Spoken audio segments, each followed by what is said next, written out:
Then also when we're young, if you can imagine a child who hardly sleeps or goes around the bed the whole night, they call it sleep migration. That's also an early sign of autism. But being in South Africa, I mean, in most countries, they were diagnosed between 6 months and 18 months. I got my diagnosis my kids were about 4 already. Wow. So, and of course at that time I'm going, it's like, no, it's twins, they're slow. Give it prem, give us money west. So don't rush the understand. Nobody understands also why are they naked? And then you get that it's the texture. The texture could be problematic. Then it's like, why are they getting it? And initially, Shem, you also get very frustrated to be like, I'm not for this mess with you today.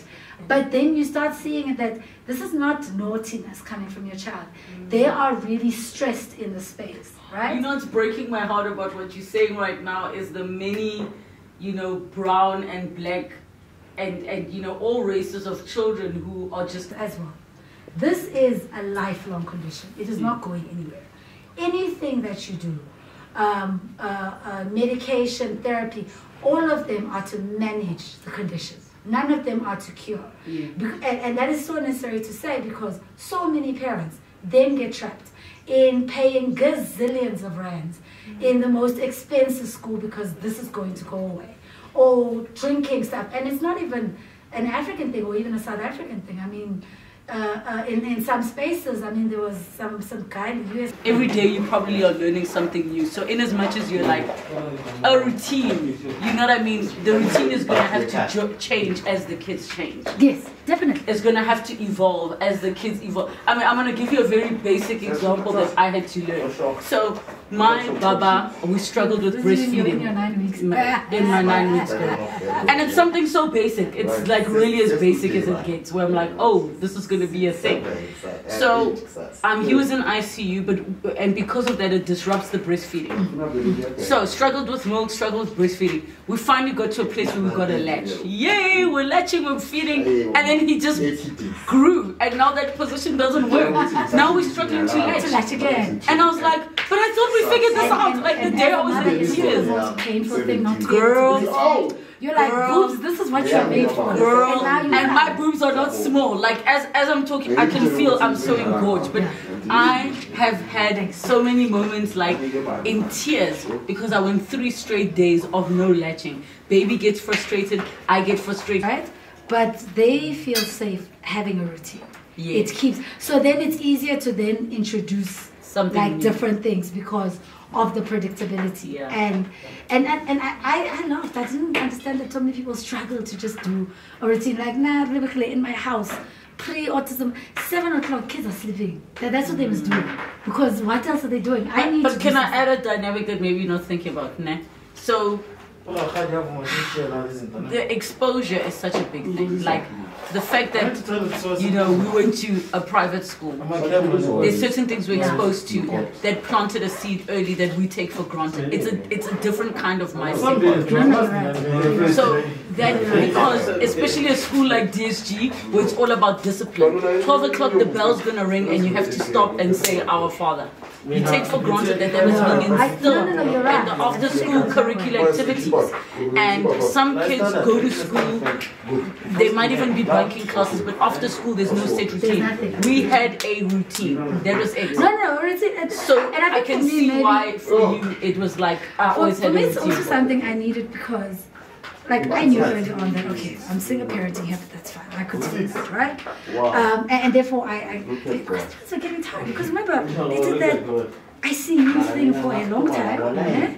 I think they were there like for 28 days, and then they came back and then you know how about Lisa's on what's about it. So we're not going to keep them anymore because they're growing not as fast as we want, but you know we're just charging you. They can go home, and at least you got medical parents, which was watch them because you know sometimes they just stop breathing. Then I had this whole moment. Listen, that stop breathing. My baby was also early, so. So you keep watching it. Then you're not sleeping because Lebona, I think it takes them a while to understand that. And like we are twins, there's 2 of us here. Therefore, we must do the sharing. We didn't even touch on the fact that there's two of them with their own specific. You can't do a one size fits all for all. You can't. But I will say I think the twin thing saved me. Because you know, as parents, not being able to reach your child feels so.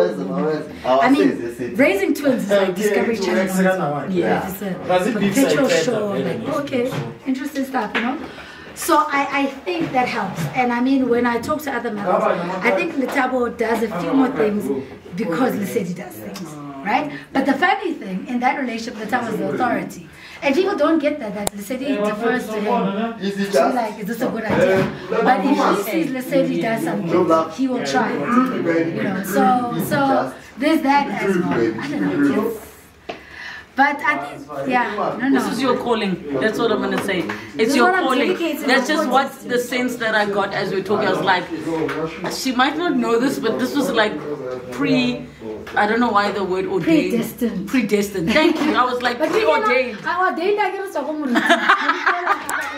We just found out we went to the same school. Well, I found out. She knew. We went to the same school. We found out on Thursday. But not at the same time. So yeah, we went to the same school, St. Mary's DSG in Pretoria. Interesting times. Look at that. Hey, when are you girl? Anna, I actually look cute. I'm so impressed. Stand in that light. Take a selfie in that light. Really, I think the color she got suits your. Yeah, but she's like, so do your pick there? Yeah. Do your pick? You see the lights? Wow. Lighting is everything. I actually look grown up, which is another shocking thing. I'm gonna run. I have to run because I need to, empty my boobs. No, thank you. I need to empty my boobs. And please thank Caroline for me. She's the most gracious. Of course. Thank you so much, man, for sharing. Hey, man. I can't even imagine what you go. I think for me that was my praise. Like everybody prays for a healthy child, not just. But I'm like, I don't know if I have capacity for any kind of needs beyond just. My initial denial came from I actually had a specific prayer with disability. So when this came, I was like, yeah, God, yeah.